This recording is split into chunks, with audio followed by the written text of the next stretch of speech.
आज मैं एक्सप्लेन करने वाला हूँ साल 2024 में आई एक सर्वाइवल थ्रिलर फिल्म प्रे।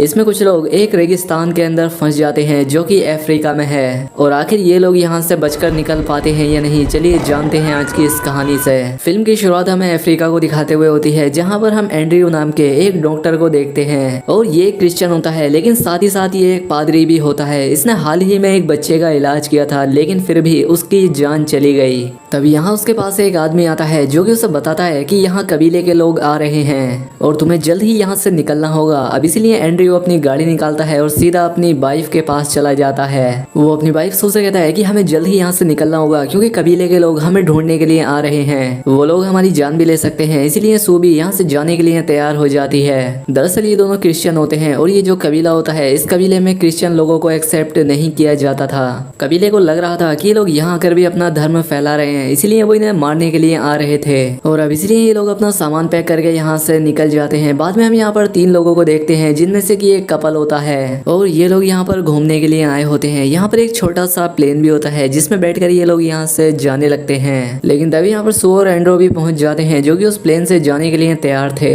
और अब इसलिए जो इस प्लेन का पायलट होता है जिसका नाम ग्रो होता है वो इस प्लेन को उड़ाने के लिए अप्रूवल मांगता है, लेकिन यहाँ के जो सरकारी एम्प्लॉय थे वो उन्हें उड़ने की परमिशन नहीं देते, लेकिन ग्रो उन्हें थोड़ी घूस खिला देता है और इसलिए वो लोग ग्रुन को अप्रूवल दे देते हैं। साथ ही ग्रुन एंड्रू और सू से भी बोलता है कि मैं तुम दोनों को भी ले जा सकता हूँ लेकिन मैं तुम्हारी डबल फीस लूंगा और साथ ही तुम अपना सामान मेरे साथ नहीं ले जा सकते। खैर अब एंड्रू मान जाता है क्योंकि वो अपनी जान बचाना चाहता था। खैर अब इसके बाद सू और एंड्रू प्लेन में बैठ जाते हैं और ये टोटल 7 लोग होते हैं। यहाँ पर इनके साथ थाबो नाम का एक अफ्रीकन आदमी भी होता है जो कि इन्हें एयरपोर्ट तक ले जाने के लिए इनके साथ जा रहा होता है। और जब ये प्लेन डेजर्ट के ऊपर से उड़ान भर रहा होता है कि तभी इस प्लेन में कोई कमी आ जाती है। इस प्लेन में झटके लगने लगते हैं जिस वजह से थाबो और एंड्रयू काफी डर जाते हैं। इसलिए थाबो ग्रुन से पूछता है कि क्या हुआ है, जिस पर ग्रुन कहता है कि चिंता मत करो, ये मेरा रोज का काम है, ऐसा होता रहता है, मैं इसे आराम से यहाँ से निकाल लूंगा। इसलिए थाबो और एंड्रयू वापस अपनी सीटों पर बैठ जाते हैं, लेकिन उसी वक्त इस प्लेन का एक इंजन खराब हो जाता है जिससे ये तेजी से जमीन की तरफ क्रैश होने लगता है। अब इसे कंट्रोल करना पूरी तरह से नामुमकिन था और देखते ही देखते ये प्लेन जमीन पर आकर क्रैश हो जाता है। सभी लोग एक दूसरे को संभालते हैं, लेकिन यहाँ पर मैक्स नाम का एक लड़का था जिसकी वाइफ इस हादसे में अपनी जान गंवा बैठती है। इस बात से उसे बहुत दुख होता है और जो एंड्रयू की वाइफ सू है उसका भी पैर एक जगह फंस जाता है जिस वजह से ये वहां से नहीं निकल पाती। खैर अब ये सभी लोग मिलकर नुकसान का जायजा लेते हैं। साथ ही यहाँ पर जो थाबो होता है वो ग्रुन को डांटता है। वो कहता है कि इसमें तुम्हारी गलती है, तुम्हारा प्लेन एकदम खटारा था लेकिन तुम फिर भी इसे उड़ा रहे हो। लेकिन यहाँ पर टाइलर आकर कहता है कि ये टाइम बहस करने का नहीं है, हमें किसी तरह से यहाँ से निकलना होगा। जिस पर ग्रुन कहता है कि हम फिलहाल नागा डेजर्ट के अंदर हैं जो कि दुनिया का सबसे खतरनाक डेजर्ट है क्योंकि यहाँ पर चीता, शेर, लकड़बग्गे, हाइना, हर तरह के खतरनाक जानवरों की प्रजाति रहती है जो कि बहुत ज्यादा खतरनाक हैं और इन जानवरों को पता लग गया है कि हम यहाँ पर हैं, जिस वजह से वो शाम को हम तक आएंगे। लेकिन यहाँ पास में एक गांव है, हमें वहां तक जाना चाहिए, शायद शाम होने तक हम वहां पर पहुंच जाएंगे, लेकिन अगर हम यहाँ पर रहे तो जरूर मारे जाएंगे। इसलिए सभी लोग फैसला कर लेते हैं कि हम गांव की तरफ जाएंगे। लेकिन यहाँ पर जो एंड्रयू और सू होते हैं वो फैसला करते हैं कि हम यहीं रुकेंगे क्योंकि सू का यहाँ पैर फंसा होता है, वो चल नहीं सकती थी। इसलिए एंड्रयू अपनी वाइफ के पास रहने का फैसला करता है, लेकिन ग्रुन उससे कहता है कि कल सुबह तक तुम दोनों मारे जाओगे।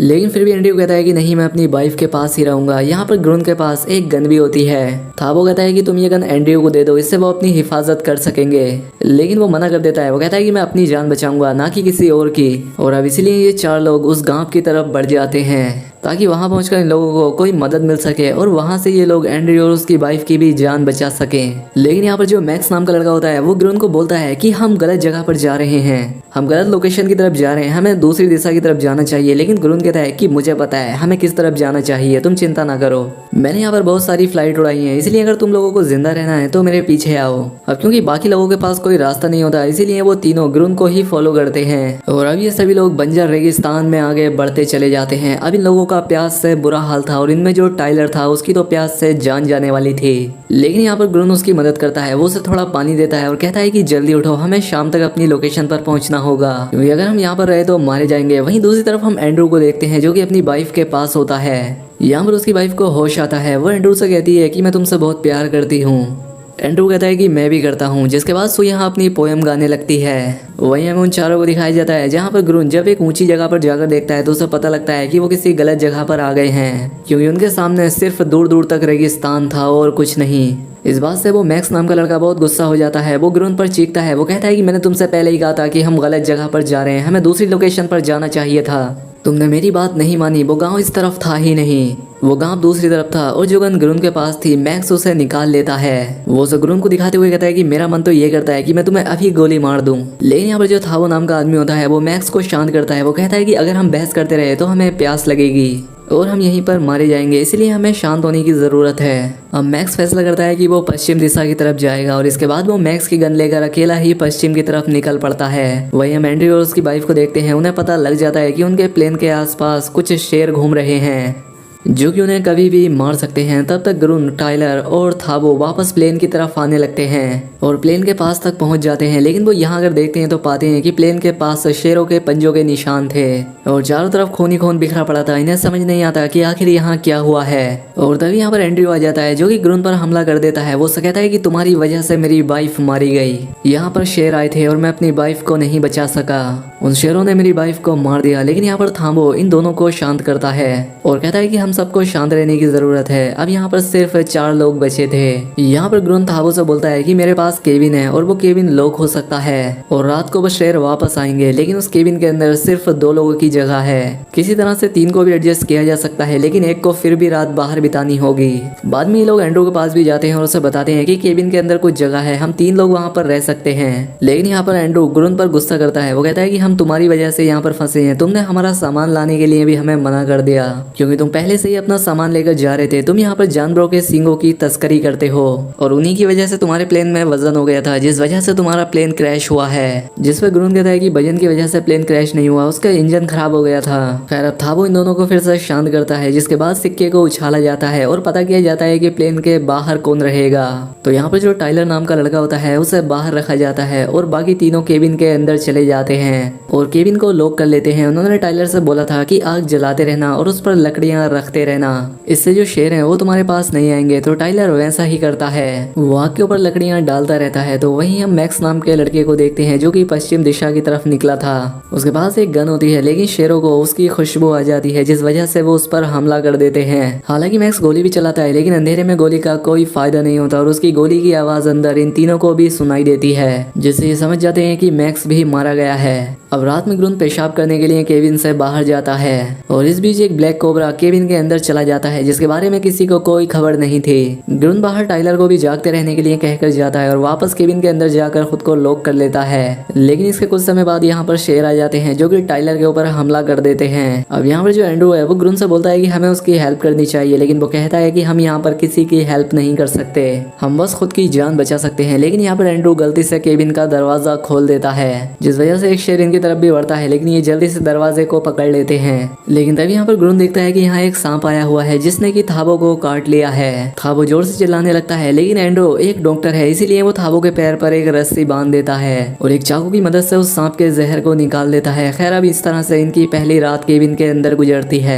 सुबह होने पर ये प्लेन से बाहर निकलते हैं और जो एंड्रू है अब वो पूरी तरह से टूट चुका है। वो एक पेड़ के पास आकर बैठ जाता है और ग्रुन थाबो को प्लेन से बाहर निकालता है, क्योंकि उसका एक पैर पूरी तरह से सुन्न हो चुका है। इसके बाद ग्रुन एंड्रू के पास जाता है और कहता है कि हमें अंदर चलना होगा, वो आज रात को फिर से आएंगे, हमें इस जगह से किसी तरह से निकलना होगा। लेकिन एंड्रू कहता है कि नहीं, अब मैं थक चुका हूँ, अब मैं इस जगह से कहीं नहीं जाऊंगा, अगर तुम दोनों को जाना है तो तुम जा सकते हो। और इसीलिए ग्रुन और थाबो वहाँ से निकलने लगते हैं। लेकिन तभी वो देखते हैं कि सामने से एक गाड़ी आ रही है, जिस वजह से इनकी उम्मीदें बढ़ जाती हैं और एंड्रू भी उसे देखकर बहुत खुश होता है। इन्हें लगता है कि शायद इन तक मदद पहुंच चुकी है, लेकिन जब वो पास आते हैं तो पाते हैं कि ये तो कबीले के लोग हैं जो कि यहाँ पर एंड्रू को ढूंढते हुए आए थे, क्योंकि एंड्रू क्रिश्चियन है। वो यहाँ पर एंड्रू को मारने के लिए कहते हैं, लेकिन थाबो उन्हें रोकता है। वो कहता है कि प्लीज उसे मत मारो, हम बस यहाँ से जा रहे थे, हमारा प्लेन यहाँ क्रैश हो गया। ये लोग थाबो से पूछते हैं कि आखिर तुम यहाँ इनके साथ क्या कर रहे हो, क्या तुम इनके नौकर हो? जिस पर थाबो कहता है कि नहीं, मैं बस इनकी मदद कर रहा हूँ। जिसके बाद कबीले के लोग उस जहाज को चेक करते हैं, जिस पर उन्हें पता लग जाता है कि ये लोग इसके अंदर जानवरों के सींग लेकर जा रहे थे। इसलिए ये कबीले के लोग और भी गुस्सा हो जाते हैं और अब ये एंड्रू की तरफ गन पॉइंट कर देते हैं और कहते हैं कि तुम हमारे देश में आकर चोरियां करते हो, अब तो हम तुम्हें जिंदा नहीं छोड़ेंगे।